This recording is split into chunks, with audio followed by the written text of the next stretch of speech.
وصحبه ومن والاه. أشهد أن لا إله إلا الله وأشهد أن محمدا رسول الله. فقال النبي صلى الله عليه وسلم في الحديث: من كان آخر الكلام لا إله إلا الله دخل الجنة. فقال الله تعالى في القرآن الكريم: أعوذ بالله من الشيطان الرجيم بسم الله الرحمن الرحيم كل نفس ذائقة الموت. Amma ba'du. Kata-kata takdim wal ikraman saya kepada Al-Mukarram, Abunda, Umi beserta keluarga, dan kepada seluruh dewan guru dan dewan juri yang ada di daerah Bustanul Huda ini, dan kepada seluruh santriwan dan santriwati, khususnya santriwan yang ada di musala ini. Ma'asyiral muslimin yang dirahmati Allah Subhanahu wa taala. Salah satu dari rukun iman kita yang keenam ialah meyakini, mempercayai dengan sepenuh hati bahwa ada hari kiamat itu, hari akhir itu, saat di mana alam ini hancur sehancurnya, bumi gempa, gunung meletus, air laut tumpah darat, halilintar menyambar, angin topan bertiup, gunung meletus, semua yang hidup lalu mati. Dan akan ada hari kebangkitan yang mana setiap orang akan dimintakan pertanggungjawaban di hadapan Allah nanti. Dikala itu, menurut sebuah hadis Rasulullah sallallahu alaihi wasallam bersabda, nanti di padang mahsyar, dikala semua orang panik, dikala semua orang bingung, dikala semua orang sibuk dengan persoalannya masing-masing, ada 7 macam manusia, orang yang akan tenang-tenang saja. Orang lain kepanasan, mereka tidak. Orang lain panik, mereka tenang, ayem. Orang lain bingung, resah dan gelisah, mereka senyum. Kenapa? Karena mereka langsung berada di bawah perlindungan Allah Subhanahu wa taala. Sebabnya apa? Karena ketika di dunianya mereka juga ada di perlindungan orang, Allah akan melindungi mereka di padang mahsyar nanti. Tidak ada rasa ketakutan, tidak ada rasa kepanikan, jauh dari rasa ketakutan. Safatun yuzilluhum wallahu yawma yuzillu. 7 macam manusia, orang yang akan langsung mendapatkan perlindungan Allah pada hari yang memang tiada lagi perlindungan selain perlindungan Allah Subhanahu wa taala. Siapa mereka? Mudah-mudahan kita termasuk salah satu di dalamnya. Yang pertama, orang yang akan langsung mendapatkan perlindungan Allah Subhanahu wa taala nanti adalah imamul adil, pemimpin yang adil, pemimpin yang menaungi orang banyak. Maka wajar di akhirat nanti beliaulah yang dinaungi dan dilindungi juga oleh Allah Subhanahu wa taala. Di masa dewasa ini kita banyak merasakan kita banyak penguasa tetapi sedikit punya pemimpin. Kita banyak punya politisi tetapi miskin negarawan. Kita banyak punya karyawan seni tetapi sedikit sekali seniman. Nah, lalu siapa sebenarnya pemimpin? Setiap kita adalah pemimpin, dan setiap pemimpin akan dimintakan bertanggung jawab tentang apa yang dipimpinnya. Baik dia memimpin keluarganya, baik dia memimpin dirinya sendiri, baik dia memimpin kampungnya, lebih-lebih dia memimpin negaranya. Maka beliaulah yang akan mendapat perlindungan langsung dari Allah jikalau berlaku adil. Orang Belanda bilang pemimpin adalah jalan menderita. Nabi mengatakan Sayyidul Qaumi Hadimun. Pemimpin suatu umat adalah pelayan bagi umat. Pemimpin rakyat adalah pelayan rakyat. Ini idealismenya, tetapi realitasnya akan sering terbalik, bahwa pemimpin-pemimpin sekarang yang dibiayai dengan uang rakyat, fasilitas hidupnya dijamin oleh rakyat, bayar pajak segala macam. Karena itu kita berharap mudah-mudahan di negeri kita makin banyak lahir pemimpin-pemimpin yang adil, yang takut kepada larangan Allah dan sayang kepada kita semua sebagai masyarakat. Lalu yang kedua, orang yang akan langsung mendapatkan perlindungan Allah Subhanahu wa taala nanti adalah safna fi ibadatillah, anak muda yang tekun beribadah kepada Allah. Kenapa tidak dikatakan orang tua? Kondisi psikis. Kalau ada orang tua rajin ibadah, tawai hanjak orang Jawa Barat. Lari sanjo kata orang Sumatera Barat. Emang sudah harusnya hari sudah senja, gak istimewa kalau orang tua rajin ibadah. Akan tetapi anak muda rajin ibadah, darahnya masih mengalir dengan panas, di benaknya masih sejuta keinginan. Bersedih dia bisa salurkan itu. Itu yang dicintai Allah nanti di padang mahsyar. Beliaulah yang akan mendapat perlindungan langsung dari Allah Subhanahu wa taala. Lalu yang ketiga, orang yang akan langsung mendapatkan perlindungan Allah Subhanahu wa taala nanti adalah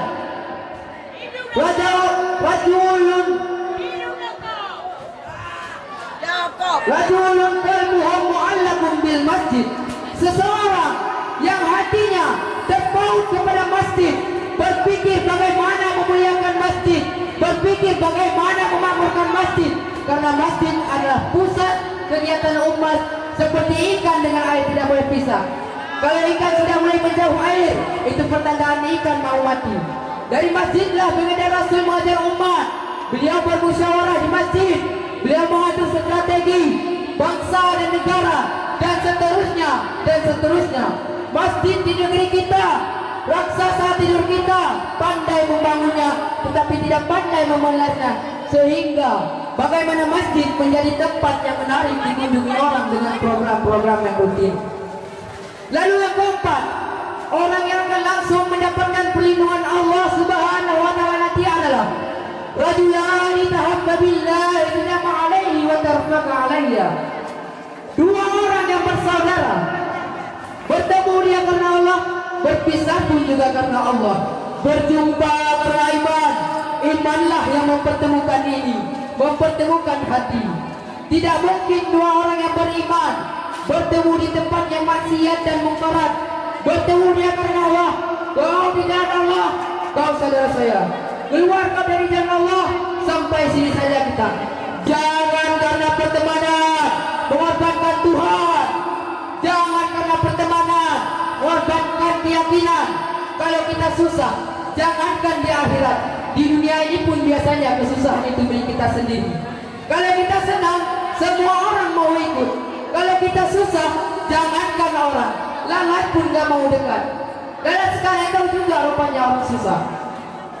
Lalu yang kelima, orang yang akan langsung mendapatkan perlindungan Allah Subhanahu wa taala nanti adalah rajulun tasaddaqu bi sadaqatin fa'ahdaha hatta taqalla musibahu matul fi yaumin. Seseorang yang bersedekah lalu ia sembunyikan sedekahnya sampai tangan kirinya tidak tahu apa yang diberikan tangan kanan, tangan kanan tidak tahu apa yang diberikan tangan kiri. Ada dua hal yang harus disembunyikan, baik yang pertama sedekah dan yang kedua musibah. Menyembunyikan kesulitan itu dianjurkan oleh Nabi. Ifahu sadaqahu imahul musibah. Menyembunyikan sedekah dan menyembunyikan kesulitan itu dianjurkan oleh Nabi. Nah, seseorang yang bersedekah lalu ia sembunyikan sedekahnya, artinya beliau bersedekah dengan ikhlas. Beliau bersedekah tidak ria, tetapi beliau bersedekah karena Allah saja. Lalu yang keenam, orang yang akan langsung mendapatkan perlindungan Allah Subhanahu wa taala nanti adalah rajulun dzakarallaha khalian faqadat ainahu. Seorang laki-laki, seseorang yang mengingat Allah dalam kesunyian, lalu berlinang air mata dalam kesunyian, zikir kepada Allah, karena tidak ada anjuran untuk kita nangis berjamaah, juga ada.